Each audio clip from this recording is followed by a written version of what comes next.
Hello students, welcome to the channel.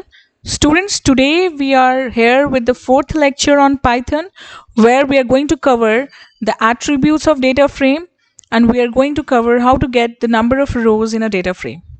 Well student, this is a very short topic and it's very easy. इस topic से हम लोग generally 1 mark का question board exam में expect कर सकते हैं, तो आप प्लीज़ हर चीज़ अच्छे से नोट करेंगे और एग्जीक्यूट करके खुद से भी चेक करेंगे. कोई डाउट आता है तो कमेंट सेक्शन में ड्रॉप करेंगे. So students, let us begin. Now students, to understand the attributes of data frame, we must first create a data frame. तो मैंने अपने ये सारे attributes जो data frame का आप स्क्रीन पे देख रहे हैं, इनको एक्सप्लेन करने के लिए एक डेटा फ्रेम बनाया है जो कि ये है. हम लोगों ने पिछले लेक्चर में भी इसी डेटा फ्रेम को बनाना सीखा था, तो एक बार फिर से मैंने यहाँ पे कोड लिख दिया है अगर आपको कन्फ्यूजन हो तो कि ये डेटा फ्रेम बनाना कैसे है. तो first line import pandas as PD as usual. उसके बाद मैंने यहाँ पे लिस्ट ऑफ डिक्शनरी वाला अगर आपको याद होगा तो कुछ उस तरह से क्रिएट किया है और इस फिर पीपल को पास कर दिया है एक डेटा फ्रेम ऑब्जेक्ट डीएफ के अंदर और फिर डीएफ को प्रिंट किया तो ये आउटपुट आया मुझे, है ना. तो ये एक डेटा फ्रेम यहाँ पे क्रिएट हो जा रहा है. तो स्टूडेंट, हम लोग का ये सारा इंडेक्स कॉलम एक्सेस ये सारे एट्रीब्यूट्स है डेटा फ्रेम का. Basically what is meant by an attribute? Attribute means an added characteristics to that data structure. यहाँ पे डेटा फ्रेम एक डेटा स्ट्रक्चर है, ये हम लोग समझ गए पिछले क्लास में.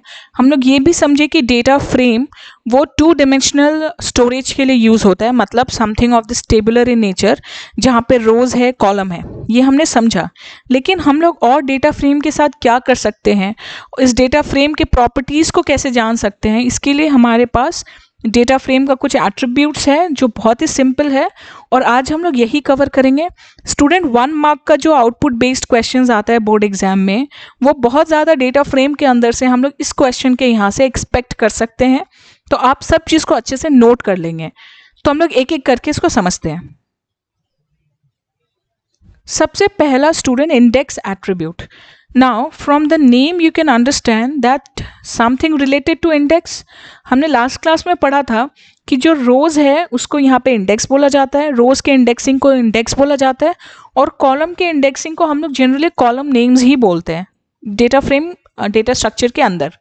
तो यहाँ पे इंडेक्स एट्रीब्यूट जब आप अप्लाई करोगे, मैंने ये डीएफ क्या है स्टूडेंट, ये ऑलरेडी डेटा फ्रेम है जो हम लोगों ने शुरू में बनाया. डीएफ डॉट इंडेक्स करने से क्या होगा कि इसके क्या इंडेक्स है वो रिटर्न हो जाएंगे. सो इसके इंडेक्स है नेम और age, so you will get them as output. तो एग्जाम में क्या हो सकता है ना कि हम लोग के पास एक डेटा फ्रेम दे दिया ऐसा या थोड़ा और बड़ा, इससे कुछ भी लिखा हुआ है वैल्यूज, और पूछा कि अगर डीएफ डॉट इंडेक्स करते हैं तो what output you will gate. तो आप क्वेश्चन में देखेंगे कि रोज का क्या क्या इंडेक्स है और वो हम लोग को आउटपुट में मिलेगा.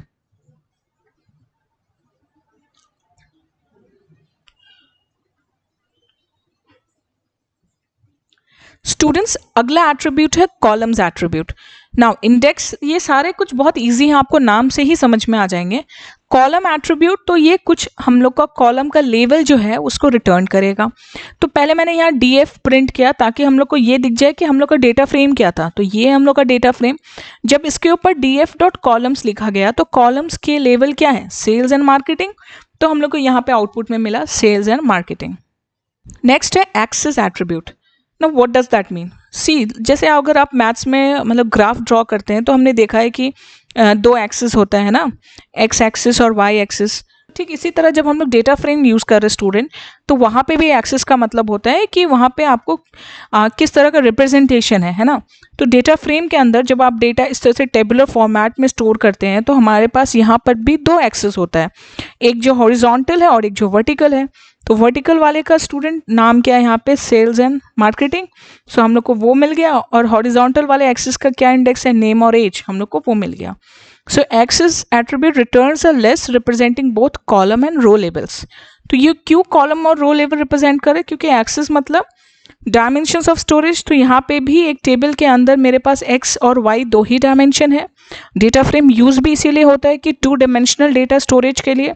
तो हम लोग जब एक्सेस एट्रीब्यूट यूज करते हैं तो हम लोग को रो लेवल और कॉलम लेवल रिटर्न करता है. नेक्स्ट है D types attribute. Now D types नाम से ही समझ में आ रहा है ये सब. डी टाइप्स का मतलब वो डेटा टाइप्स एट्रीब्यूट। डेफिनेटली ये एट्रीब्यूट क्या करेगा कि डेटा फ्रेम के जो एलिमेंट्स हैं उनका डेटा टाइप बताएगा कॉलम वाइज। स्टूडेंट, क्यों कॉलम वाइज बताएगा? क्योंकि एक कॉलम के अंदर हम एक ही तरह का डेटा स्टोर करेंगे, है ना। अगर एक कॉलम है सपोज सैलरी, तो सैलरी के अंदर आप एड्रेस तो स्टोर नहीं करने वाले, तो एक पर्टिकुलर कॉलम के अंदर हम लोग को एक ही टाइप का डेटा मिलेगा। तो इसीलिए जब भी हम लोग डेटा टाइप एट्रीब्यूट यूज़ करेंगे तो हम लोग को ये कॉलम वाइज जो है वो डेटा टाइप बताएगा।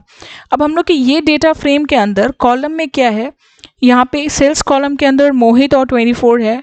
और तो जो हमने देखा है, क्योंकि हमने इसे डिक्शनरी नेस्टेड डिक्शनरी करके बताया है, तो इसीलिए डेटा टाइप आया ऑब्जेक्ट, क्योंकि डिक्शनरी के अंदर डिक्शनरी ऑब्जेक्ट पास किया था हमने ये डेटा फ्रेम बनाने के लिए।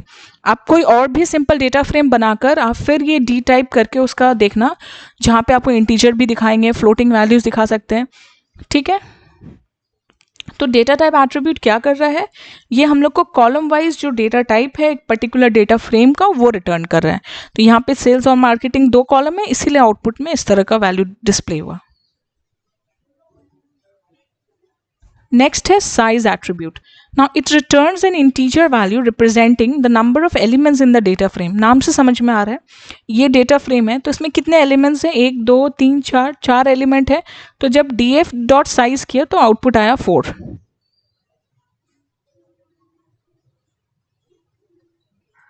नेक्स्ट हम लोग देखेंगे shape attribute. Now shape means what, it returns a tuple representing the dimensions of the data frame. Shape का मतलब हुआ कि आपको कुछ इस तरह से वैल्यू आएगा जहां पे ब्रैकेट में पहला जो नंबर है वो नंबर ऑफ रो रिप्रेजेंट कर रहा है, कॉमा देखिए यहाँ पे जो नेक्स्ट नंबर है वो नंबर ऑफ कॉलम्स रिप्रेजेंट कर रहा है। तो shape attribute will return the both number of rows and column. Since here we have 2 rows, so therefore 2, and we have 2 columns, so therefore 2 comma 2. The first one is always for the number of rows and the second one, बच्चों, it's always for the number of column. अगला values attribute. Now data frame हम लोग जान रहे हैं ये हम लोग का एक डेटा फ्रेम है, जो हम लोगों ने ये पूरा आज का लेक्चर समझने के लिए एक ही डेटा फ्रेम क्रिएट किया। अब डॉट वैल्यूज करने से क्या होगा कि ये आपको रो वाइज जितने वैल्यूज हैं वो रिटर्न करेंगे, है ना। It returns a नमपाई representation of the data frame. नमपाई representation मतलब नमपाई के अंदर हमने एरेज पर रखा था, तो मतलब पर्टिकुलर रो वाइज वो एक एक एरे का रिप्रेजेंटेशन दिखाता है। तो फर्स्ट में यहाँ पे है मोहित और नेहा, इसलिए आउटपुट में हम लोग को पहला जो वैल्यू आया एरे के अंदर वो मोहित और नेहा, दूसरा 24 25, सो वी आर गेटिंग 24 25। तो ये यूज़ क्या होगा स्टूडेंट, कहाँ पे होगा ये, जब हम पाइथन यूज़ करके सॉफ्टवेयर डेवलप करते हैं तो हम लोग को ये छोटे छोटे एट्रीब्यूट्स कहीं ना कहीं काम आता है बहुत सारे रियल लाइफ सिचुएशंस में। बट अभी के लिए हम लोग इनका फंक्शन ज़रूर याद रखेंगे। Next attribute है students empty. Now empty attribute will tell you whether your data frame is empty or not.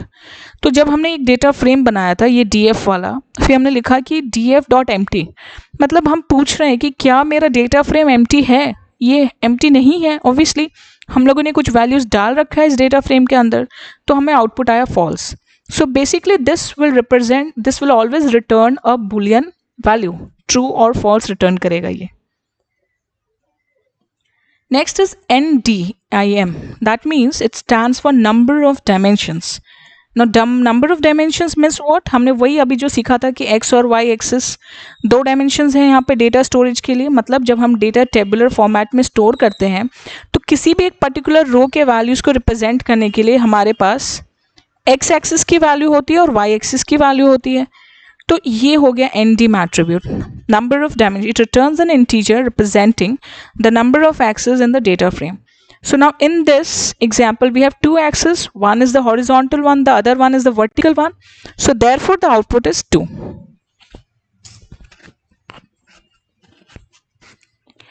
And this is one very important attribute. This is called T attribute. Out here student, T stands for transpose.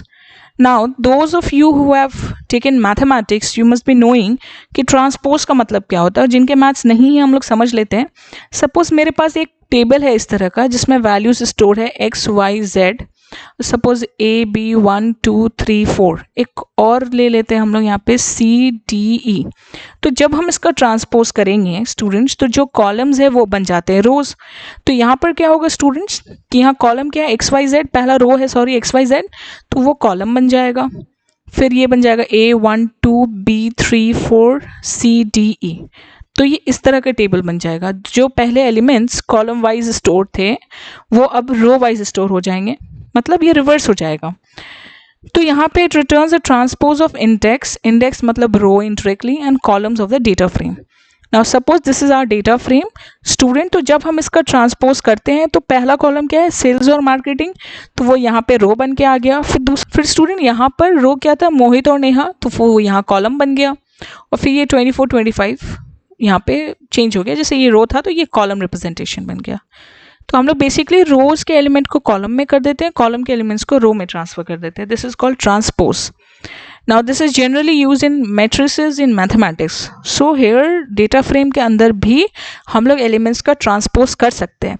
But student एक चीज़ यहाँ ध्यान रखना है कि जब suppose आपने ये कर लिया और फिर आपने किया ऐसा स्टेटमेंट प्रिंट करके डीएफ लगाया, तो अब आपको ट्रांसपोज्ड डेटा फ्रेम नहीं मिलेगी, आपको ये ओरिजिनल वाला डेटा फ्रेम ही वापस मिलेगा। क्योंकि जब हम डॉट टी करके यूज़ करते हैं तभी तब तक ही हमें ट्रांसपोज मिलता है, ये परमानेंटली हम लोग के डेटा फ्रेम को चेंज नहीं करता है। Now student, how do we get the number of rows in a data frame? तो इसके लिए हमारे पास फंक्शन है len। नाउ सपोज आपने एक डेटा फ्रेम बना रखा है इस तरह से, तो len df मतलब len here stands for length function, जिसको आपको len ही लिखना है, और df मतलब हमारा जो डेटा फ्रेम है जिसका नंबर ऑफ रोज काउंट हमें चाहिए। तो जब हम इसको इस तरह से पास करते हैं तो यहाँ पे क्योंकि 2 रो है तो हमें आउटपुट में आया 2। ठीक है स्टूडेंट, आई होप आपको ये आज जो छोटा सा लेक्चर था एट्रीब्यूट्स ऑफ डेटा फ्रेम के ऊपर वो आपको समझ में आया होगा। बहुत ही इजी टॉपिक है, क्योंकि जो नाम है एट्रीब्यूट का उस नाम से हमें उसके प्रॉपर्टी के बारे में समझ में आ रहा है। यहाँ से स्टूडेंट्स हम लोग सीबीएसई का 1 मार्क का क्वेश्चन बहुत ज़्यादा एक्सपेक्ट कर सकते हैं बोर्ड एग्जाम में। बाकी फिर जैसे ही हम लोग के सिलेबस खत्म होता है हम लोग कुछ प्रैक्टिस पेपर और वीडियोस बनाएंगे आपके बेटर अंडरस्टैंडिंग और स्कोरिंग के लिए। So till then student, keep studying, and if you have any doubt in the video please drop in the comment section. Take care, goodbye, thank you.